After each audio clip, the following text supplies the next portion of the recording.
Is it hard for you to tell if you are just sad or, in truth, have depression? Sometimes we confuse the two, even though there are substantial differences. In this video, you'll find out what underlies both concepts and how to easily separate sadness and depression. And we are starting right now.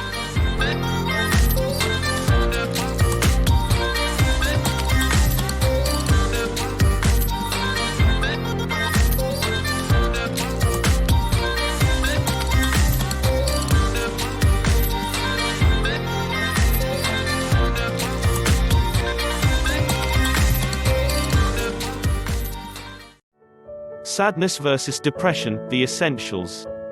Sadness, you are sad about something for a few hours at a time. After a negative experience, your mood changes, at most for a few weeks. Over time, it gets a little better by itself. Depression, most areas of your life are affected, and you show a combination of depressive symptoms for most of your day during at least 2 weeks, causing general distress. Number 1. Sadness is an emotion. Depression is a mental illness. Sadness is a basic emotion and a part of what makes us human. Everyone knows what it feels like. Experiencing sadness might even be helpful in working through difficult experiences in life, such as rejection, a breakup, or disappointment. Depression, on the other hand, is a mental illness. This means that it shows itself in many different depressive symptoms for at least 2 weeks. The things that once brought you joy or cheered you up don't help anymore. You feel constantly exhausted and at a loss of motivation. Persisting sadness is only one part of depression. It is likely that some of your thoughts, behaviors, and even physical experiences have changed alongside with your emotions, causing general distress and a fundamental change in your perception and attitude towards life. Number 2. Sadness is brief. Depression persists much longer. Emotions are momentary conscious experiences. They fade with time. If an emotion continues during a phase in life, it does so in lapses. Thus, it can last for a few hours before decreasing, at least a little. Even during a sad period, there are moments in your day where you feel okay. You are able to laugh, enjoy your favorite song, or the presence of a friend. Sadness fades with time, that's its job. Depression lasts longer, however. Without proper attention, it persists for most of your day for at least 2 weeks, to be exact. Snapping out of it is not an option.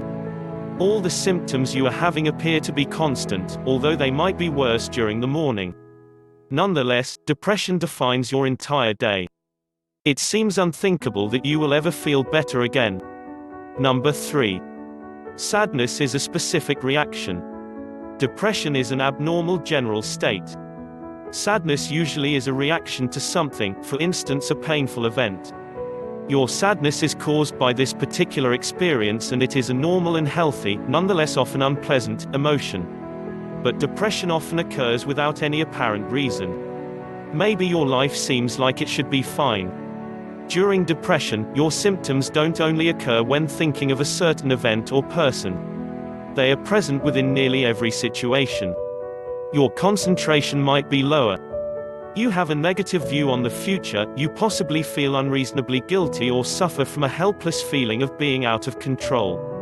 If depression begins after a specific event, it was probably the trigger rather than its sole cause.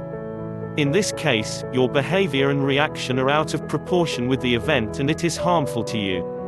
If disregarded, it can turn into a downward spiral. The loss of a loved one causes a severe grieving response that goes beyond what we call sadness. It is hard to distinguish from depression because symptoms such as loss of appetite and sleeping problems can be a part of grieving.